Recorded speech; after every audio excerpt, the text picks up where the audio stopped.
राष्ट्रपति सीसी, दोनों देशों के मंत्रीगण एवं डेलीगेट, मीडिया के साथियों, सबसे पहले तो मैं राष्ट्रपति सीसी और उनके डेलीगेशन का भारत में हार्दिक स्वागत करना चाहूँगा। राष्ट्रपति सीसी कल हमारे गणतंत्र दिवस समारोह में मुख्य अतिथि के रूप में शामिल हो रहे हैं।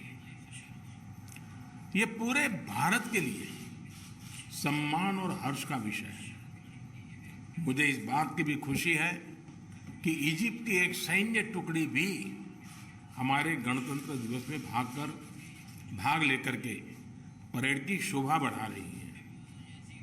फ्रेंड्स, भारत और मिस्र विश्व की सबसे पुरानी सभ्यताओं में से है। हमारे बीच कई हजारों वर्ष का अनवरत नाता रहा है। 4000 वर्षों से भी पहले गुजरात के लोथल पोर्ट के माध्यम से मिस्र के साथ व्यापार होता था और विश्व में विभिन्न परिवर्तनों के बावजूद हमारे संबंधों में एक स्थिरता रही है और हमारा सहयोग निरंतर सुदृढ़ रहा है। पिछले कुछ वर्षों में हमारी आपसी सहयोग में और गहराई आई है और मैं इसका बहुत बड़ा श्रेय मेरे मित्र राष्ट्रपति सीसी के कुशल नेतृत्व को देना चाहूंगा। इस वर्ष भारत ने अपनी G20 अध्यक्षता के दौरान इजिप्ट को अतिथि देश के रूप में आमंत्रित किया है, जो हमारी विशेष मित्रता को दर्शाता है। फ्रेंड, भारत और इजिप्ट दुनिया भर में हो रहे आतंकवाद के प्रसार से चिंतित है। हम एकमत है कि आतंकवाद मानवता के लिए सबसे गंभीर सुरक्षा खतरा है। दोनों देश इस बात पर भी सहमत हैं कि क्रॉस बॉर्डर टेररिज्म को समाप्त करने के लिए ठोस कार्रवाई आवश्यक है और इसके लिए हम साथ मिलकर अंतर्राष्ट्रीय समुदाय को सचेत करने का प्रयत्न करते रहेंगे। हमारे बीच सुरक्षा एवं रक्षा सहयोग बढ़ाने की भी अपार संभावनाएं हैं। पिछले कुछ वर्षों में हमारी सेनाओं के बीच जॉइंट एक्सरसाइज ट्रेनिंग एवं कैपेसिटी बिल्डिंग के कार्यों में उल्लेखनीय बढ़ोतरी हुई है।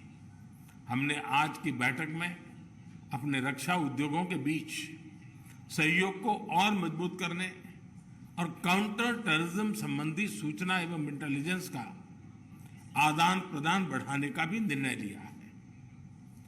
एक्सट्रीमिस्ट विचारधाराओं तथा रेडिकलाइजेशन को फैलाने के लिए साइबर स्पेस का दुरुपयोग एक बढ़ता हुआ संकट है। इसके खिलाफ भी हम सहयोग बढ़ाएंगे। फ्रेंड्स, कोविड महामारी के दौरान हमने हेल्थ केयर इंफ्रास्ट्रक्चर तथा ग्लोबल सप्लाई चेन्स पर जो दुष्प्रभाव पड़े उसको करीब से देखा है। राष्ट्रपति सीसी और मैं इस चुनौतीपूर्ण काल में निकट संपर्क में रहे और दोनों देशों की आवश्यकता के समय एक दूसरे को तत्काल सहायता भेजी। आज हमने कोविड और उसके बाद यूक्रेन संघर्ष के कारण प्रभावित हुए फूड और फार्मा सप्लाई चेन्स को उस पर भी मजबूत करने की दिशा में व्यापक चर्चा की है। हम इन क्षेत्रों में आपसी निवेश और व्यापार बढ़ाने की आवश्यकता पर भी सहमत हुए हैं। हमने मिलकर यह तय किया कि अगले 5 वर्षों में हम अपने द्विपक्षीय व्यापार को $12 बिलियन तक ले जाएंगे।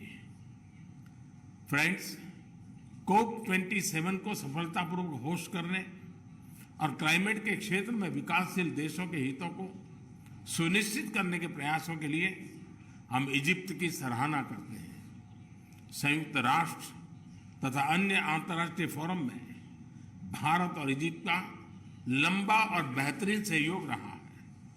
हम दोनों ही अंतर्राष्ट्रीय विवादों के समाधान के लिए डिप्लोमेसी और डायलॉग की आवश्यकता पर भी सहमत हैं। एक्सेलेंसी, मैं एक बार फिर आपका और आपके डेलीगेशन का भारत में हृदयपूर्वक स्वागत करता हूं।